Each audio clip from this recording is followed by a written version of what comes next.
প্রিয় দর্শক, আসসালামু আলাইকুম। আশা করি আপনারা সকলে ভালো আছেন, আমিও ভালো আছি। প্রিয় দর্শক, শুভ সকাল সবাইকে এই সকালের শুভেচ্ছা।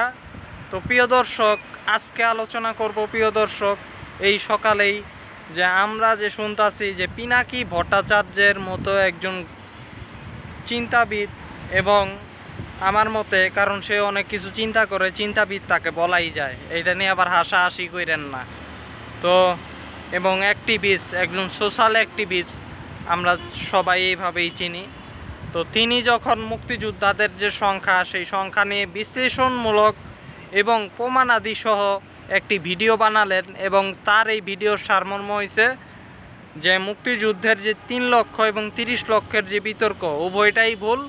বরং নিহতের সংখ্যা যেটা, সেটার বিভিন্ন সময় বিভিন্ন মতে এক এক রকম, এবং বিভিন্ন সময় কিন্তু এগুলি খতিয়ে দেখা হয়েছে বিদেশি এবং দেশি সংস্থা কমিশনের মাধ্যমে। এবং কি শেখ মুজিবের একটি কমিশন এই শহীদদের তালিকা নিয়ে সেখানে দেখানো হয়েছে 2000।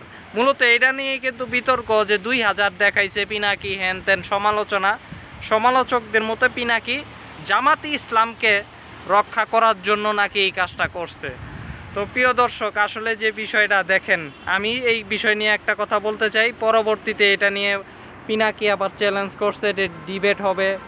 আমি বলছি যে হ্যাঁ, আমিও সহকারী হিসেবে পিনাকির থাকতে পারি, কারণ আমার এখানে কিছু কথা আছে। আমি এটা যদি না থাকি তাহলে কি, সেটা আমি এই ভিডিও বার্তার মাধ্যমে বলি। সেটা হচ্ছে যে আপনার যুদ্ধ তো দুই পক্ষেরই হয়েছে, তাই না?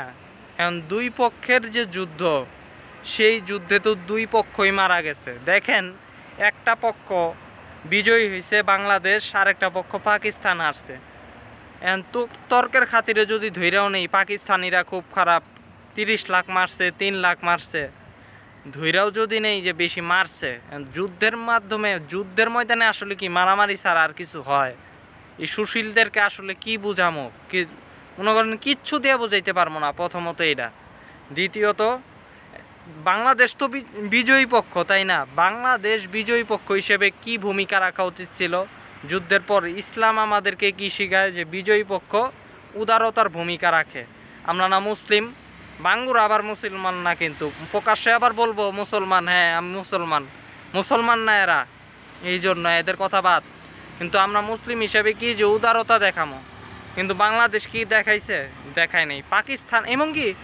আচ্ছা, এইবার আসেন আর একটা প্রশ্নের উত্তর। আমি প্রশ্নটা করি, উত্তর যদি থাকে বামেরা চ্যালেঞ্জ করুক, যে বাঙালি মারছে পাকিস্তানিরা, এদের রক্ত আছে, মায়া লাগে, হেন তেন। আচ্ছা, বিহারিদের কি মারেন নাই আপনারা? বেসামরিক পাঞ্জাবি, তারপরে বেলুচি, তাদেরকে মারেন নাই? পাঠানি, তাদেরকে মারেন নাই আপনারা? তাদের যে পাকিস্তানি সেনাবাহিনীর সেনা সদস্যদেরকে যে মারছেন, তাদের পরিবার ছিল না? তাদেরই ছিল না? তাদের শরীরে কি রক্ত মাংস নাই? শুধু আপনাদের শরীরেই।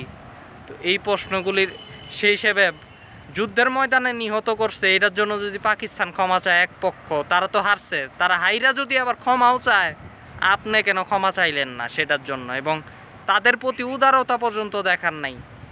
এবং কি যারা ওই যুদ্ধের অংশ না, তাদেরকে ফাঁসি পর্যন্ত দিচ্ছেন। বাংলা ভাষাভাষী রাজনীতিবিদদের 2013 সালে ফাঁসি পর্যন্ত দিচ্ছেন মিয়া। আর বিপরীতে দেখেন পাকিস্তানের উদারতা।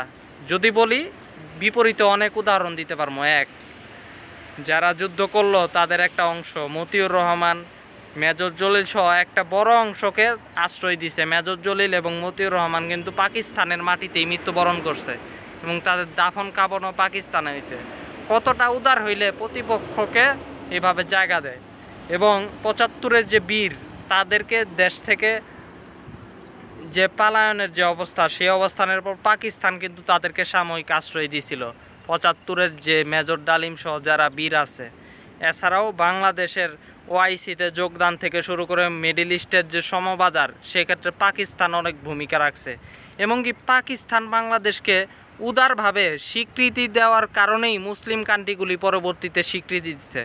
পাকিস্তান যতক্ষণ পর্যন্ত স্বীকৃতি দেয় নাই, ততক্ষণ পর্যন্ত অন্য দেশ স্বীকৃতি দেয় নাই, মুসলমান দেশ। এবং এটা কিন্তু আমাদের রুটি রুজির সাথে জড়িত। স্বীকৃতি দিছে প্লাস আমরা ওইখানে কাম করতে গেছি, ইনকাম করছি, কিন্তু এই বাঙ্গুরা বোঝে না। তো সেই হিসেবে পাকিস্তানের উদারতার জায়গাটা দেখেন, এবং পাকিস্তানিরা এবং কি অনেকে বলে ক্ষমা চায় না, ক্ষমাও চাইছে। আপনার কি ভুট্টো, বেনজির ভুট্টো, সে আইসা ক্ষমা কিন্তু চাইছে। তো এরকম কিন্তু জুলফিকার আলী ভুট্টো, সরি বেনজির ভুট্টো তো মহিলা প্রধানমন্ত্রী, তো সে তারপরে অনেক বিভিন্ন সময় তাদের ভিতরে অনুশোচনা দেখা গেছে এবং তাদের ভিতরে উদারতা দেখা যায়। তো কিন্তু বাংলাদেশিরা ফাঁসি দিছে, নিজের দেশে আইসে একজন মানলাম মুক্তিযুদ্ধের সময় বিপক্ষ ছিল, কিন্তু নিজের দেশে আইসে এমপি হয়েছে, মন্ত্রী হয়েছে, তাদেরকে পর্যন্ত ফাঁসি দিছে বয়স্কতাও। তো এই হয়েছে অবস্থা বাংলাদেশের। যারা মানবতাবাদী তাদের তখন মানবতা জাগে না। কতটা যে উগ্র বাংলাদেশের অবস্থা, এবং পাকিস্তানি আসলে যে কতটা সহনশীল হারার পরও, এবং বিজয়ী পক্ষ হওয়ার পরও বাংলাদেশ যতটা উগ্র, এই উগ্রতা বাংলাদেশের কাছে কামনা করি না। দুঃখিত বাংলাদেশ। বাকিটা শহীদদের যে বিতর্ক, সেই বিতর্কে পিনাকি সাথে কারা কারা আসে দেখা যাক। এই ইনিয়া বিনায়া ভিডিও না বানায় পিনাকি তো আপনাদেরকে চ্যালেঞ্জ দিছে, চ্যালেঞ্জ গ্রহণ করেন। আমারও কথা একটাই, বাপের বেটা হইলে চ্যালেঞ্জ গ্রহণ করেন, এটাই কথা। পিনাকি একজন হিন্দু মানুষ হয়ে বলছে, মুসলমান হইলে তো মৌলবাদী বানাইতেন, এটা কিন্তু সুযোগ নাই। সত্য কথা যেটা ওইটাই, প্রমাণ আছে, প্রমাণ সহ। এবং আপনারা পারলে প্রমাণ দেন বিপরীতে, এই সমস্ত ছল চাতুরি না কইরা যে জামাত ইসলাম। আপনি তাইলে জামাত ইসলামের মিথ ভাঙেন, ঠিক আছে, পিনাকি যদি জামাতিও হয় আমরা দেখতে চাই। তো আজকে এই পর্যন্তই কথা ছিল এই বিষয়ে। আশা করি একটা ডিবেট হবে। তো আবার ইনশাল্লাহ দেখা হবে। আল্লাহ হাফেজ।